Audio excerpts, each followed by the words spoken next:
registro no sistema correcional da Controladoria. Nomeado no governo Bolsonaro, Wendel tinha mandato até novembro, mas foi exonerado nesta semana a pedido da atual direção da PRF. Silvinei, o chefe que teria sido protegido pelo corregedor, foi o braço operacional do maior escândalo das eleições de 2022, a tentativa de tumultuar o pleito, fazendo blitz contra carros e ônibus que ostentavam adesivos da campanha de Lula no dia da votação do segundo turno. As ações se concentraram no Nordeste, onde o petista tem o maior número de eleitores. Arrancaram o meu coração. O desabafo é de Tamires de Assis dos Santos, mãe da estudante de 9 anos que morreu durante o confronto entre traficantes dos Morros da Serrinha e do Cajueiro, em Madureira, na última quarta-feira, 5. O corpo de Esther Assis de Oliveira foi enterrado nesta sexta-feira, 7, no cemitério de Irajá, na zona norte do Rio. Chorando muito, Tamires disse que a filha não merecia morrer tão jovem.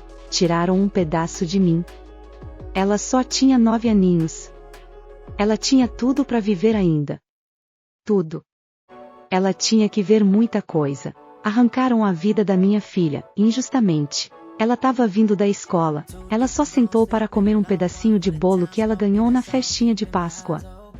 Ela estava no caminho certo de casa.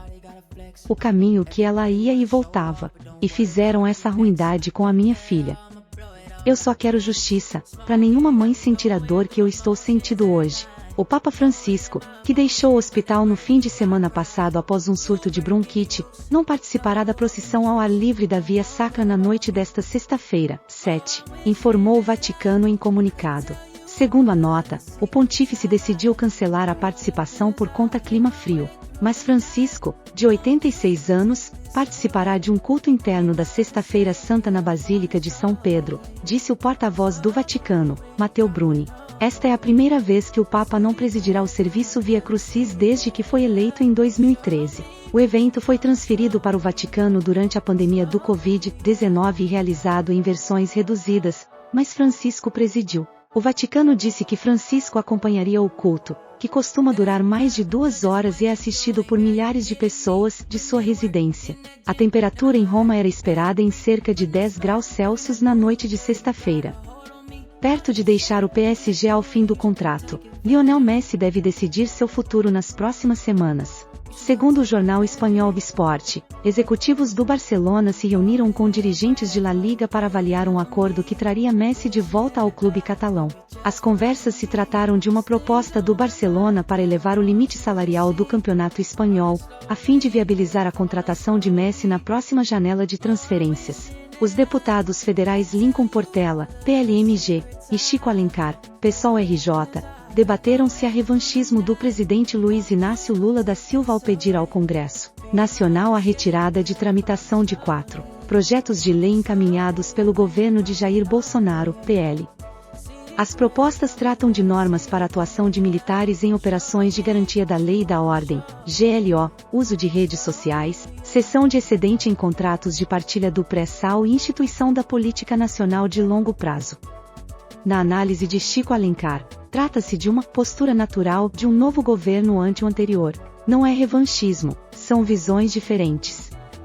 Está no regimento interno da Câmara a possibilidade de um executivo retirar projetos de tramitação, e o governo Lula tem uma visão diametralmente oposta à do governo Bolsonaro em relação ao papel do Estado, segurança pública, uso de redes sociais, destinação social de recursos, disse ele. Cabe ao presidente Lula examinar e arquivar projetos, e, se forem arquivados, cabe recurso do plenário. Não tem a ver com revanchismo, é uma postura natural de um novo governo que foi eleito a partir da aprovação majoritária de critérios, modos de pensar a sociedade e governança em relação ao governo anterior. Já para Lincoln Portela, há revanchismo na postura de Lula. 2 israelenses morreram e uma terceira ficou ferida nesta sexta-feira, 7, em um ataque a tiros contra o veículo em que viajavam na Cisjordânia, anunciaram os serviços de emergência de Israel e o Exército. O Exército informou que as 2 vítimas eram israelenses e que o veículo foi atacado na passagem de Amra, ao norte do Vale do Rio Jordão, na Cisjordânia, território palestino ocupado por Israel desde 1967.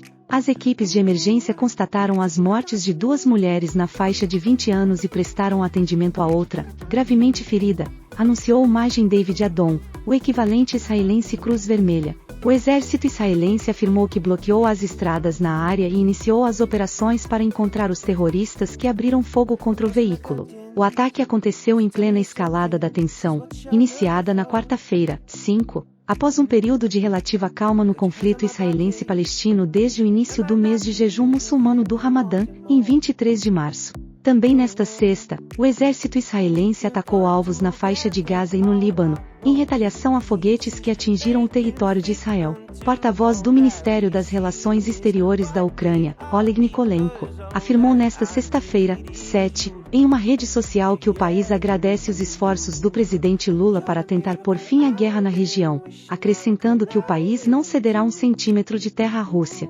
Nesta quinta, 6, Lula afirmou durante café da manhã com jornalistas que o presidente russo Vladimir Putin não pode ficar com o terreno invadido na Ucrânia, mas que talvez nem se discuta a Crimeia, uma das regiões ucranianas invadidas pela Rússia. A anexação da Crimeia pela Rússia aconteceu em 2014, mas a guerra na região começou no ano passado, após tropas russas invadirem outras localidades. A Ucrânia agradece os esforços do presidente do Brasil para encontrar uma solução para parar a agressão russa. Ao mesmo tempo, temos de notar claramente, a Ucrânia não comercializa os seus territórios, publicou Nikolenko.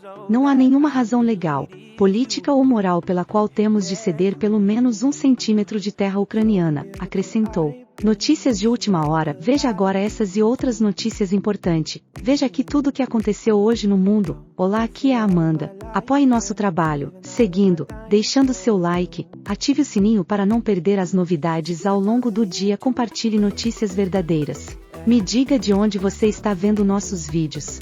Lula tem defendido que haja um acordo de paz entre Rússia e Ucrânia.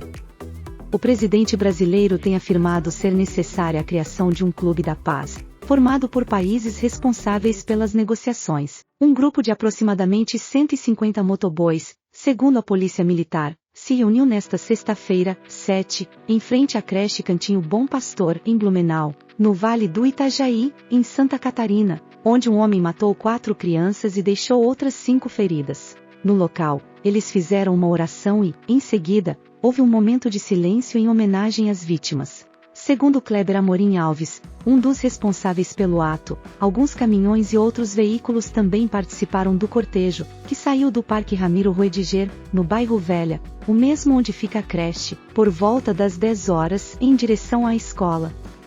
O trânsito na Rua dos Caçadores em frente ao portão da unidade de ensino ficou bloqueado por cerca de 10 minutos. Um relatório do FBI, a Polícia Federal Americana, trouxe detalhes sobre a atuação de supostos espiões russos no Brasil.